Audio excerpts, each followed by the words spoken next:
Hello दोस्तों। हम लोग क्या पढ़ रहे हैं? Cell the unit of life. आज हम लोग डिस्कस करेंगे structure of prokaryotic cell. Prokaryotic cell का स्ट्रक्चर को डिस्कस करेंगे। हम लोगों ने पिछले लेक्चर में देखा था प्रोकैरियोटिक और यूकैरियोटिक सेल क्या है। आज हम लोग स्ट्रक्चर देखेंगे।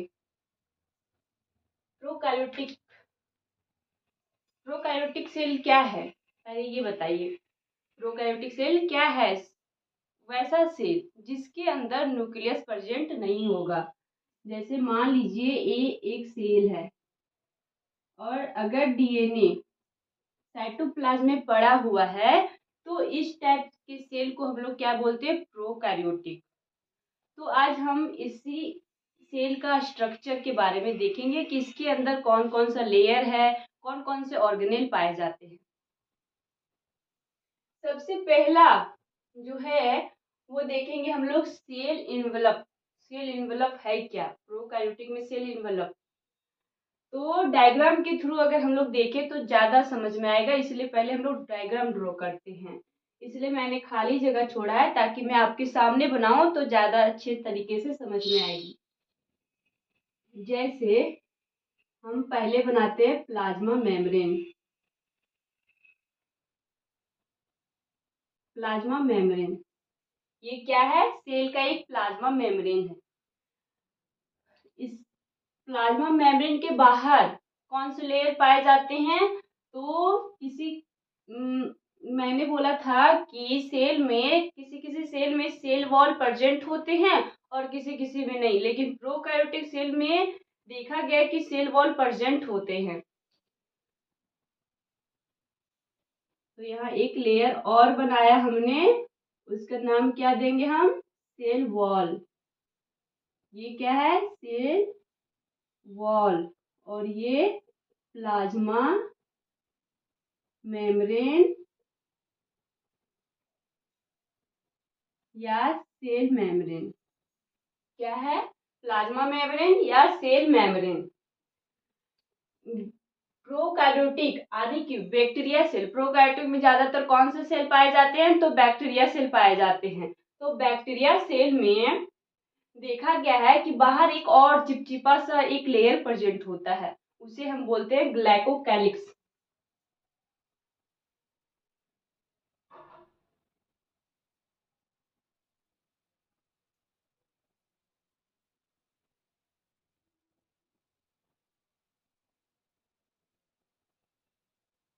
इसे हम क्या बोलते हैं? ग्लाइकोकैलिक्स। देखिए मान लीजिए ये एक सेल है, ठीक है। उस जो सेल के अंदर जो ऑर्गेनेल है उसे कवर करके रखा है एक लेयर, उसका नाम क्या है? प्लाज्मा मेम्ब्रेन, ठीक है। उसके बाहर प्लाज्मा मेम्ब्रेन के बाहर एक और लेयर प्रेजेंट होते हैं प्रोकैरियोटिक आदि की बैक्टीरिया सेल में, जिसे हम बोलते हैं सेल वॉल, जो प्लाज्मा मेम्ब्रेन को प्रोटेक्ट करके रखता है। क्या करता है? प्रोटेक्ट यानी कि सुरक्षा प्रदान करता है, प्रोटेक्ट करके रखता है। उसका नाम है सेल वॉल। और ये सेल वॉल किस बैक्टीरिया सेल में एक और लेयर देखा गया है जो चिपचिपा सा होता है। चिपचिपा जो किसी में अटैच, ये सब अटैचमेंट में काम करने में ये हेल्प करते हैं। उस लेयर को हम लोग बोलते हैं ग्लाइकोकैलिक्स। क्या बोलते हैं? ग्लाइकोकैलिक्स। ये जो प्लाज्मा मेम्ब्रेन है, ये प्लाज्मा मेम्ब्रेन है, इसके इसके सरफेस पे एक और स्ट्रक्चर देखा जाता है। प्रोकैरियोटिक सेल में एक और स्ट्रक्चर देखा जाता है जिसे हम बोलते हैं मेसोजोम। क्या बोलते हैं? मेसोजोम। जो वो स्ट्रक्चर कैसा दिखता है? देखिए, ये जो प्लाज्मा मेम्ब्रेन है वो अपने आप को अंदर की ओर फोल्ड कर लेते हैं, अंदर की ओर फोल्ड कर लेते हैं, अंदर की ओर क्या कर लेते हैं? फोल्ड कर लेते हैं, जिसे हम बोलते हैं मेसोजोम। इसे हम क्या बोलते हैं? Meso mesosome. मेसोसोम बोलते हैं। तो ये जो तीनों लेयर है, प्लाज्मा मेम्ब्रेन, सेल वॉल और ग्लाइकोकैलिक्स, ये जो तीनों लेयर है इसी को हम लोग बोलते हैं cell envelope. Envelope. I hope आपको सेल इनवलप अच्छे से समझ में आई होगी। सेल इनवलप ये जो है वो कितने लेयर का है? 3 लेयर, जिसमें पहला है ग्लाइकोकैलिक्स, दूसरा है सेल वॉल और तीसरा है प्लाज्मा मेम्ब्रेन। तो सेल वॉल ग्लाइकोकैलिक्स है, उसके बारे में देखिए क्या बताया गया है हमारे एनसीईआरटी बुक में। ये आउटर मोस्ट लेयर है जो सेल का है, जो सबसे बाहरी लेयर है वो क्या है? ग्लाइकोकैलिक्स का लेयर है। देखिए हमने डायग्राम में भी ऐसे ही ड्रॉ किया है कि सबसे बाहर की जो लेयर है वो ग्लाइकोकैलिक्स है। Outermost layer glycocalyx protect the cell and help in adhesion. ये सेल को प्रोटेक्ट करता है और एडहेशन में हेल्प करता है, चिपकने में हेल्प करता है। कैप्सूल, इस ये जो ग्लाइकोकैलिक्स है वो 2 फॉर्म में पाए जाते हैं बैक्टीरिया में। कितने फॉर्म में? 2 फॉर्म में, एक कैप्सूल है एक स्लैम है। एक कैप्सूल एक सैन।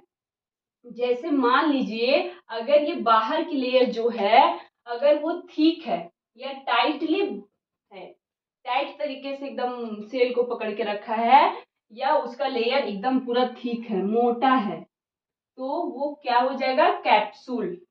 अगर वही लेयर, अगर यही लेयर पतला है, लूजली, उसके अंदर लूजली तरीके से वो है बंधा हुआ है, तो उसे हम स्लाइम बोलते हैं। सेल वॉल, अब हम देखेंगे दूसरा क्या? सेल वॉल, जो एक रिजिड लेयर है, माने कि जो सेल का जो लेयर, जो ये दूसरा लेयर है वो क्या है? रिजिड है, कठोर है। Rigid layer made of peptidoglycan. ये किससे मिलकर बने हुए हैं? तो पेप्टिडोग्लाइकेन से मिलकर बने हुए हैं सेल वॉल। प्रोकायोटिक में maintain shape and prevent bursting. ये जो सेल वॉल है वो क्या करते हैं? मेंटेन करके रखते हैं शेप को। ये जो सेल है, अगर हम ये स्क्वायर शेप में देख रहे हैं तो कैसे ये स्क्वायर शेप में? ये तो राउंड भी हो सकते हैं, वो ये ब्रांच भी हो सकते हैं, ये बाइकॉनकेव भी हो सकते हैं, किसी भी शेप में हो सकते हैं। तो इसे जो सेल वॉल है वो एक तरीके से हेल्प करता है सेल के शेप को, शेप देता है। और प्रिवेंट बस्टिंग, बस्टिंग यानी कि रप्चर, बस्टिंग होने से जो सेल वॉल है वो बचाता है। अब हम देखते हैं प्लाज्मा मेम्ब्रेन, जो सेल वॉल, सेल का जो प्लाज्मा मेम्ब्रेन है उसके बारे में। ये सिलेक्टिवली परमिएबल होते हैं। जो प्लाज्मा मेम्ब्रेन है ये नहीं कि सब कुछ को पास करने देगा, जैसे यहाँ से आया पानी तो पानी चला गया, इसी तरह सबको पास नहीं होने देता। सेम सिलेक्टिवली किसी किसी चुन चुन के ये भेजता है अंदर की ओर। जैसे घर का दरवाजा है तो घर में हर कोई को घुसने नहीं देगा ये प्लाज्मा मेम्ब्रेन, किसी किसी को ही सिलेक्ट करके ही भेजेगा। तो ये सिलेक्टिवली परमिएबल है, यही डिसाइड करता है कि सेल के अंदर कौन जाएगा और कौन नहीं। Control entry and exit of substance, यानी कि वही है कि ये कंट्रोल करता है कि कौन अंदर जाएगा और कौन बाहर आएगा। जैसे एक रूम है, रूम के अंदर कौन अंदर जाएगा और कौन बाहर जाएगा, ये कौन डिसाइड करता है? तो plasma membrane. Site of respiratory enzyme, ये यहाँ पे जैसे प्रोकायोटिक के पास तो कोई ऑर्गन नहीं है जो रिस्पायरेशन में हेल्प करे, तो यहाँ पे रिस्पायरेशन जैसा प्रोसेस तो होता ही होगा ना। तो इस ये जो प्लाज्मा मेम्ब्रेन है वही हेल्प करता है, वो अपने सरफेस पे रिस्पायरेटरी एंजाइम को रखता है, जिसके थ्रू ये प्रोसेस रिस्पायरेशन का होता है। तो इसके पास क्या है? रिस्पायरेटरी एंजाइम भी होता है, मेसोजोम। जैसे ये रिस्पायरेटरी एंजाइम कैसे ये स्टोर करके रखता है? जैसे ये मेसोजोम है, तो इस पे मान लीजिए कुछ एंजाइम स्टोर करके रखा है, ये क्या परफॉर्म करेगा? रिस्पायरेशन का। इस स्ट्रक्चर को हम लोग मेसोजोम बोले, यही मेसोजोम के बारे में ही बताया जा रहा है। मान लीजिए यहाँ पे कुछ प्रोटीन अपने सरफेस पे रखा हुआ है, तो इसे हम क्या बोलेंगे कि ये, मान लीजिए इसमें प्रोटीन है जो कलर देता है, जो पिगमेंट माने कि कलर प्रोवाइड करता है, बैक्टीरिया को पिगमेंट देने में हेल्प करता है, उस हेल्प करता है, जिसकी वजह से बैक्टीरिया कभी ब्लू कलर के दिखाई देता है, कभी ग्रीन कलर के दिखाई देता है। तो कैसे? क्योंकि उसके सरफेस पे ये प्लाज्मा मेम्ब्रेन है, वो अपने सरफेस पे रखे हुए हैं एक तरह का प्रोटीन। आई होप आपको ग्लाइकोकैलिक्स और सेल वॉल और प्लाज्मा मेम्ब्रेन अच्छे से समझ में आई होगी। अब हम देखते हैं साइटोप्लाज्म, प्रोकैरियोटिक का साइटोप्लाज्म कैसा है।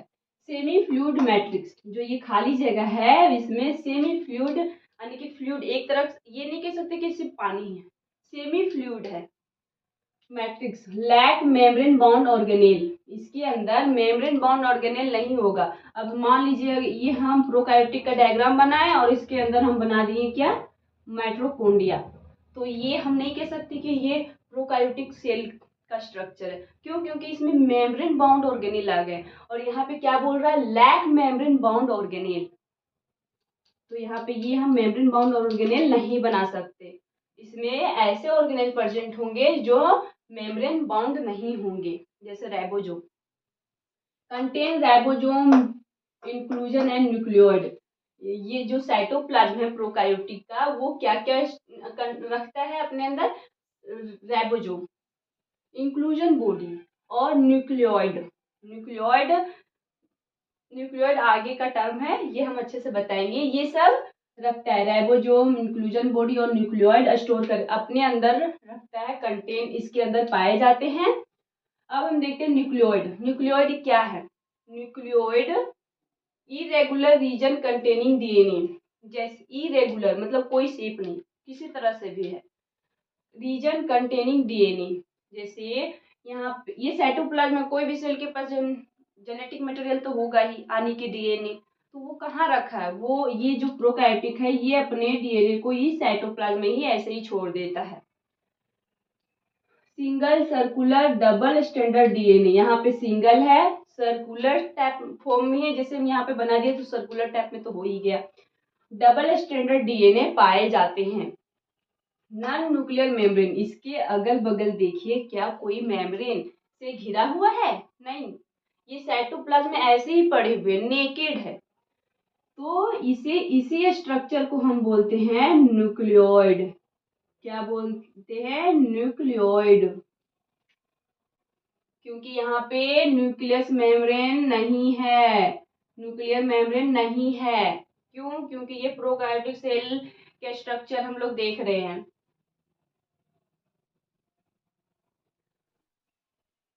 प्रोकैरियोटिक में राइबोसोम किस टाइप के पाए जाते हैं, राइबोसोम स्मॉल होते हैं। राइबोसोम कैसा होता है प्रोकैरियोटिक में, स्मॉल डेंस पार्टिकल, जैसे ये साइटोप्लाज्म है प्रोकैरियोटिक सेल का, तो इसमें बहुत सारे राइबोसोम पाए जाते हैं, बहुत सारे राइबोसोम पाए जाते हैं, स्मॉल होते हैं, डेंस पार्टिकल 70s। राइबोसोम दो तरह के होते हैं, कैसे होते हैं, राइबोसोम दो तरह के होते हैं, 70 और 80। प्रोकैरियोटिक सेल में 70s टाइप के राइबोसोम पाए जाते हैं, जो 50s और 30s, जैसे राइबोसोम के को दो भाग में बांटा गया है, एक स्मॉल सब यूनिट और एक लार्ज सब यूनिट। जो स्मॉल वाला है प्रोकैरियोट में वो 30s है और लार्ज वाला 50s। Site of protein synthesis, ये जो राइबोसोम है वो क्या है, वो साइट है प्रोटीन फॉर्मेशन का। टू सब यूनिट 50 और 30s, जैसे एक mRNA है उस पे अगर बहुत सारे राइबोसोम आके अटैच हो जाए तो उस चेन को हम लोग बोलेंगे पॉलीराइबोसोम, और या तो फिर पॉलीराइबोसोम बोलेंगे या फिर पॉलीसोम बोलेंगे। यहाँ पे एक टर्म आया mRNA, ये क्या है, जैसे आप 10th क्लास में पढ़े होंगे डीएनए और आरएनए। डीएनए डबल स्टैंडर्ड होता है, डबल स्टैंड के होते हैं और ये सिंगल होते हैं। तो ये जो आरएनए है वो 3 टाइप के होते हैं, एक टीआरएनए, एक एमआरएनए और एक आरआरएनए। तो एमआरएनए का बात कर रहे हैं हम लोग यहाँ पे। तो ये एमआरएनए पर अगर बहुत सारे राइबोसोम आके अटैच हो जाएंगे तो उसे हम बोलेंगे पॉलीराइबोसोम या पॉलीसोम। अब हम लोग देख रहे हैं इंक्लूजन बॉडी। इंक्लूजन बॉडी है क्या, प्रोकैरियोटिक में अगर किसी मटेरियल को स्टोर करके रखे, यहाँ पे तो स्टोमक है नहीं, स्टोमक तो है नहीं कि हम फूड को स्टोर करके रखें। तो यहाँ पे एक आता है इंक्लूजन बॉडी, जो रिजर्व मटेरियल को रिजर्व करके रखते हैं, जैसे ग्लाइकोजेन को रखेंगे, पॉलीफॉस्फेट ग्रेन्यूल्स हैं, नॉन मेम्ब्रेन बाउंड होते हैं। ये कैसे है inclusion bodies? Non membrane bound organelle है। पॉलीफॉस्फेट, जैसे मान लीजिए यहाँ पे फॉस्फेट, यहाँ फॉस्फेट जैसे साइटोप्लाज्म में बहुत सारे फॉस्फेट हो गए, तो फॉस्फेट को एक जगह वो जमा कर लेंगे, एक जगह जमा कर लिए, और ये ग्रेन्यूल्स के टाइप में ऐसे एक जगह फॉस्फेट आके हो गए, जमा हो गए, तो ये ग्रेन्यूल्स के रूप ले लिए, तो हम उसे क्या बोलेंगे? Polyphosphate granules. इसी तरह ये स्टोर करके रखते हैं।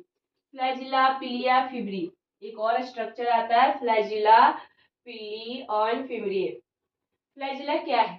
जैसे अगर कोई बैक्टीरिया मूव कर रहा है तो कैसे? उसके पास तो पैर नहीं है, तो वो कैसे मूव कर रहे हैं? उसके पास होता है फ्लैजिला, जो मूवमेंट में हेल्प करता है।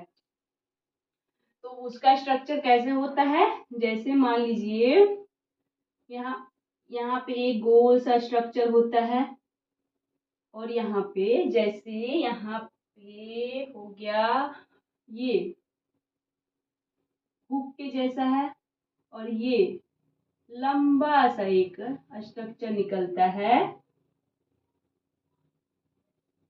ये लंबा सा एक स्ट्रक्चर है, उसे बोलते हैं फ्लैजिला। नहीं, वो है फिलामेंटस। इस स्ट्रक्चर को हम क्या बोलते हैं? फ्लैजिला। क्या है? फ्लैजिला। फ्लैजिला स्ट्रक्चर में देखें, इस टाइप में एक लंबा सा है फ्लैजिला, लॉन्ग है, लंबा है, थीन फिलामेंटस, पतला सा होता है। अगर सेल को हम देखें तो छोटा सा होता है, छोटा सा में भी छोटा सा तो पतला ही ना होगा। तो thin filament extension from their cell wall, कहाँ है एक्सटेंशन निकला हुआ? सेल वॉल से। Cell wall called flagella, compose of 3 part. ये कितने पार्ट में? 3 पार्ट में। पहला पार्ट आता है फिलामेंटस। फिलामेंटस जो सबसे लंबा है, क्या है? जैसे ये सबसे लंबा, इसमें इसमें 3 भाग है, एक गोल सा, एक ये रहा, और एक लंबा सा है। इससे हम बोलते हैं फिलामेंटस। जो लॉन्ग पोर्शन है हेल्प इन मोटाइल, यानी कि मूवमेंट में हेल्प करते हैं। पिली, पिली एक होता है, चल देखते होंगे प्रोकार्योटिक सेल में। तो पिली क्या है? इलोंगेटेड है, ट्यूबुलर स्ट्रक्चर है। जैसे ये देखिए, ये ट्यूब के जैसे दिख रहे हैं, ट्यूब्यूलर स्ट्रक्चर होता है, और इलोंगेटेड होते हैं, लंबे होते हैं। इसी को हम बोलते हैं पिली, जो हेल्प करता है जेनेटिक मटेरियल को ट्रांसफर करने में। फिम्ब्रिए स्मॉल होता है, हेयर लाइक स्ट्रक्चर होता है, हेयर जैसे ये स्मॉल है, ये स्मॉल है, हेयर लाइक है, बालों की तरह दिखता है। Help in attachment the bacteria to rock, यानी कि बैक्टीरिया को हेल्प करता है अटैचमेंट में, यानी कि होल्ड करने में, या फिर जैसे हमारे अंदर बैक्टीरिया इंटर करते हैं हमारे टिश्यू से, वो अटैच होते, तो किसके हेल्प से? फेवरिए के हेल्प से। आई होप आपको स्ट्रक्चर ऑफ प्रोकायोटिक सेल का स्ट्रक्चर अच्छे से समझ में आया। लाइक करें, शेयर करें एंड सब्सक्राइब करना ना भूलें। Thank you.